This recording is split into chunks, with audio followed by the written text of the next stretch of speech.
Assalamualaikum and hi, my name is Muhammad Haziq bin Muhammad Azli. My matrix number is 01DDT21F1046.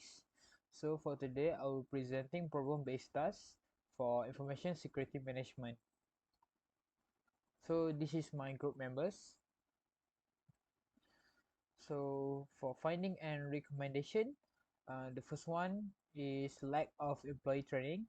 The details: employees were not effectively trained in cybersecurity policies and best practice, leading to error and lapse in judgment. Status: open.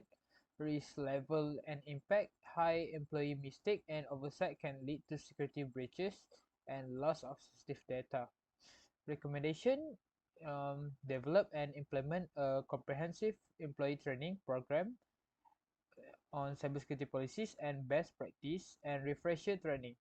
Okay, for the second one is outdated software. Some software and system will not update to the latest version, leaving the vulnerable to no security flaws and exploit.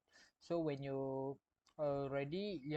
software already outdated, this can lead a risk and security flaw for the software. So status is open, risk level and impact is high. Audited software can be easily targeted by attackers using unknown vulnerabilities. The recommendation is develop a process to regularly monitor and update all software and system to the latest version, including patch management and vulnerability scanning. Hai, Assalamualaikum warahmatullahi wabarakatuh. My name is Muhammad Asnad Ibn Rizal and my registration number is 108021F1036. So today we are going to present and explain about problem-based tasks for information security management. So the question is finding and recommendation vulnerabilities. So I will explain about the third findings that we find, which is insufficient access control. So the details of the insufficient access control is access control were not effectively implemented, allowing unauthorized access to sensitive data and system.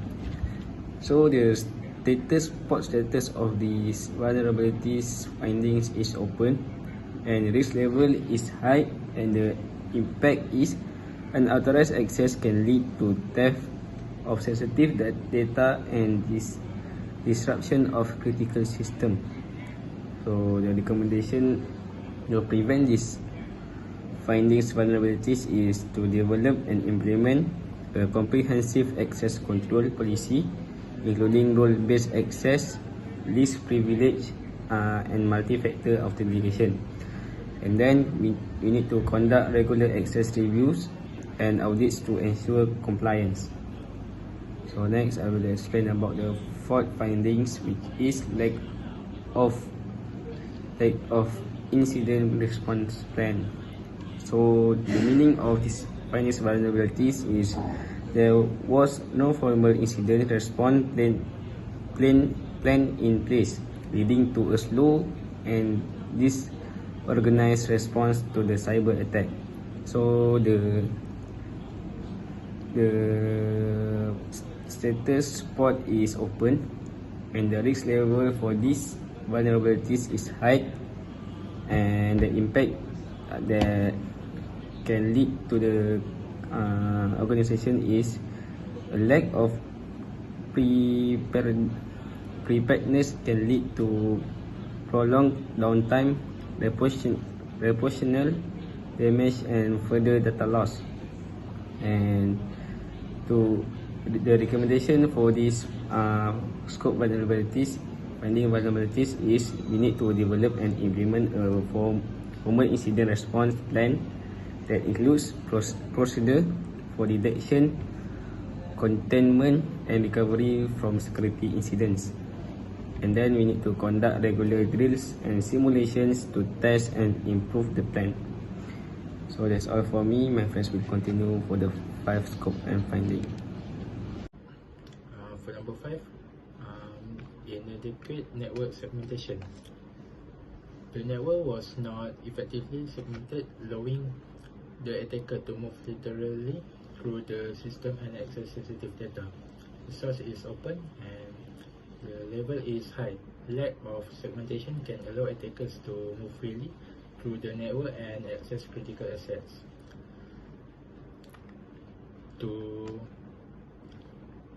the recommendation is develop and implement a comprehensive network segmentation strategy, including the use of firewalls, VLANs, and network segmentation best practice. Conduct regular reviews and audits to ensure compliance. So now I will explain about the question, which is guidance on how to monitor and measure the effectiveness of the proposed plan to prevent similar incident in the future. So for the first one is we need to establish baseline metrics. So establish a baseline of current metrics for each KPI to have a basis for comparison once the plan is implemented. This will help to determine whether the plan is having a positive impact on the cyber security. So next, we need to regularly review metrics. Just regularly review the established metrics and compare them against the baseline to monitor the effectiveness of the proposed plan.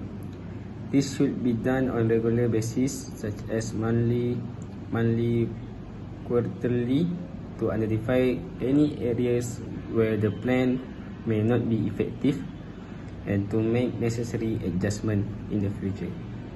So my friends will continue for the third guidelines to monitor the measure. So thank you, Puan.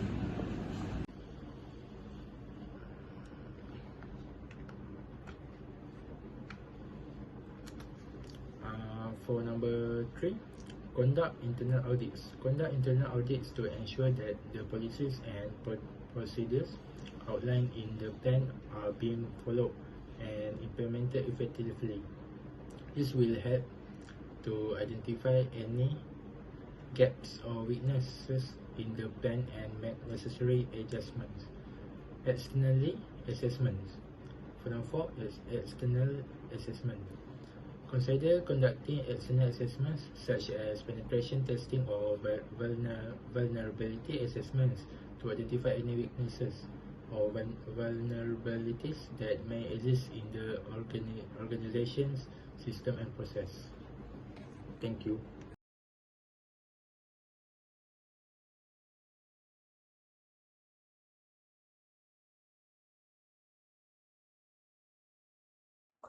For continuous improvement, continuous review and improve the plan to ensure that is effective in preventing future cyber incidents. This may include updating policies and procedures as a new threat emerge, providing additional employee training, or implementing new technology to enhance cybersecurity.